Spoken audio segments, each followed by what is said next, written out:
Welcome back to Anime First. Revenge is something that can make people do some weird stuff. It can either destroy you completely or compel you to achieve something great. Welcome back, anime enthusiasts. In this video, we're counting down the top 10 anime where the protagonists go from taking revenge to being lovers. Make sure to watch till the end because you wouldn't want to miss on anything on this list. Also, like, subscribe, and don't forget to turn on notifications so you can stay up to date with the latest videos. Without any further ado, let's dive right into it.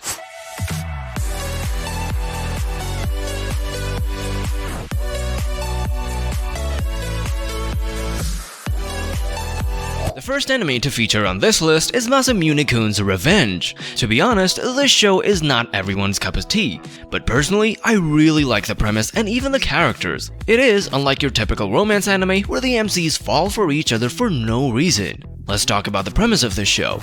Back when Masami was still a child, he unexpectedly got rejected by his close friend Aki Adagaki, who even made fun of him and gave him the nickname Piggy. From that point onward, Masami decided to improve himself. His ultimate revenge plan is to make Aki fall madly in love with him and then reject her. For this purpose, Masami transfers himself to Aki's high school and slowly proceeds with his plan. But things didn't go quite his way as Aki didn't fall immediately for him. Will Masami be able to exact his revenge on the cruel princess, or he'll end up falling for her instead? I guess you'll have to watch the anime to find that out. On number 9, we have Special A. This show is one of my personal favorites. The plot, the characters, and even the comedy, everything is just perfect.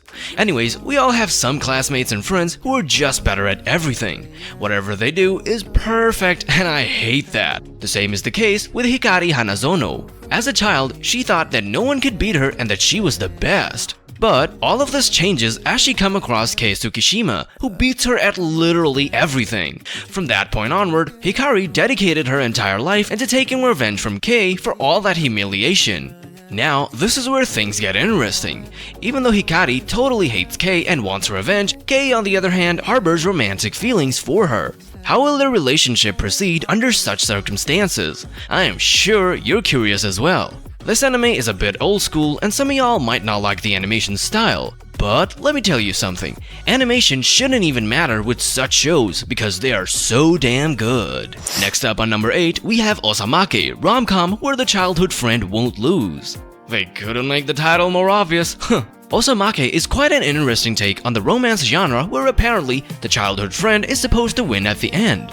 We all know how childhood friends often end up getting friend-zoned by the MC, which is not fair. However, in this anime, the plot is slightly different. Let me explain. Osomake revolves around the story of Maru and Kuroha, who have been living together ever since they were childs. Now that they're in high school, Kuroha confesses her feelings only to get brutally rejected, and it is revealed that Maru is actually in love with the school idol, Gachi. This grants Kuroha the perfect opportunity to take revenge as she offers Maru to date her and make Kachi jealous of them.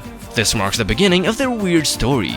To be honest, you're missing out a lot if you haven't watched this show. You should definitely give it a shot. Orishura is the next anime to grace our eyes on this list. Well, the aspect of revenge isn't that evident in this show, but it is still present in the form of a fake relationship initiated by the school idol Masazu. But why would she do something like this in the first place? Well, the plot of the show revolves around Ita, who aspires to be a doctor and even rejects his childhood friend's confessions because he thought that would interfere with his studies. Later on, he comes across Natsukawa Masazu, the school idol, who had accidentally discovered Ita's personal diary and found some explicit stuff in it. Now, this is where the fun begins. Masazu decides to make use of this and forces Aita to act as her boyfriend, so she can get rid of other desperate guys. And as we all know, such couples usually end up falling for each other. Anyways, if you're a fan of rom-com, then this show just might become your favorite. Next up, we have Skipbeat. This show is a perfect example of how revenge and hatred can drive someone to achieve greatness. Kyoko is the protagonist of this anime who moves to a big city to achieve her dream and make it big in the entertainment industry alongside her prince and childhood crush Shotaro. Well, things take a dark turn when she figures out that Shotaro actually thinks that she's a plain and boring woman. From that point onward, Kyoko decides to take revenge against him by making it even bigger in the entertainment industry. The relationship dynamic is quite unique, and if you want to know if they end up together or not, you'll have to watch the show. There aren't many aspects of romance on the show, but the revenge makes up for it. It is quite satisfying in many ways, and you'll definitely love it. For number 5, we have Kaguya-sama Love is War. Now, this one might be a bit controversial because the MCs don't hate each other, but the factor for revenge is definitely there. The plot basically revolves around Miyuki Shirogane and Kaguya Shinomiya, who are actually in love with each other but don't want to confess. They believe that the person who confesses first would be considered weak and vulnerable. Their pride always comes in the way. They often engage in elaborate mind games and schemes to get the upper hand, and whenever one of them gets the upper hand, the other immediately seeks revenge. Despite all this show is unlike the ones I've mentioned previously. Kaguya and Miyuki definitely love each other, and their interactions are quite hilarious to be exact. There is no unnecessary drama or anything like that, and even though I believe most of you have already watched the show, but just in case you haven't, you better do it right now. You're missing out a lot, my pal. Next up on number 4, we have His and Her Circumstances. This show is quite interesting and unlike your average romance anime. And I should tell you this beforehand, but it's not everyone's cup of tea. Some of y'all might love it, while others might find it horrible. Anyways, His and Her Circumstances revolves around the story of Yukine and Arima, who are more like rivals in the beginning, as Yukine strives to be the perfect student. Arima, on the other hand, develops a crush on her and confesses his feelings only to get rejected. Now, as you can imagine, this is exactly where the fun begins. Arima decides to take revenge by blackmailing Yukine into doing his student council duties. Well, the revenge aspect of the show is not that extreme, but it is still there and plays a massive role in their relationship. And as I've mentioned previously, some of y'all might not like it because the couple is not that lovey-dovey and is quite realistic if I had to say so myself.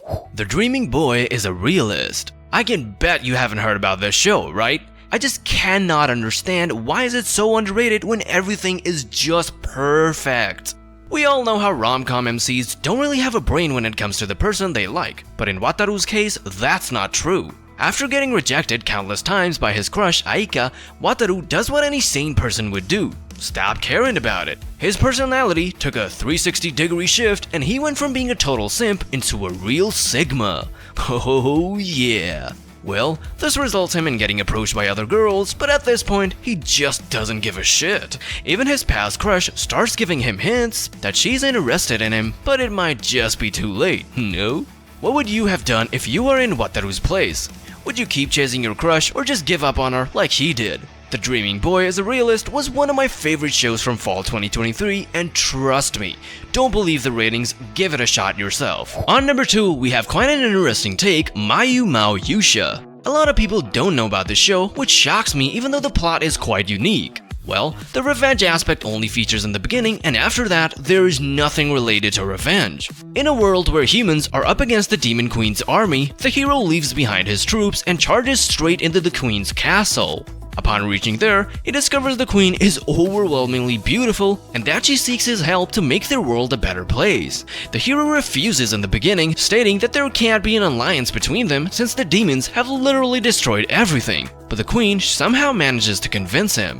This marks the beginning of their unique relationship as they aspire to make things better. Initially, the hero wanted to take revenge for everything the demons had done, but after some time, they started trusting each other. You should definitely give this anime a shot. I mean, stop watching all those cliche generic rom-coms, it's about time that you watch something different. The last anime to feature on this list is Romeo X Juliet. I won't talk much about this series because that will completely ruin the experience, but I'll try to explain the plot briefly here. After the Montague family brutally slaughters the Capulet family and takes over the entire kingdom, the heir to the throne, Juliet, somehow manages to escape and even survive 14 years owing to the Loyalist. She now protects the oppressed citizens of the kingdom even though she had forgotten everything. One day, she comes across the handsome prince, Romeo, and both of them fall for each other, not knowing their families' backgrounds. This is where things get hella interesting, but I don't want to spoil it for y'all. It will be better if you watch the show yourself, and you know, it is on number 1 on this list for a reason. That's it, folks. I've made sure of all the anime I could find related to this particular genre. Well, some of them aren't 100% true to the trope, but they still relate to it. Let me know in the comments which ones you have already watched and if I missed any so we can include them in the next video. Also, don't forget to like this video, subscribe to my channel, and turn on the notifications. Till then, sayonara!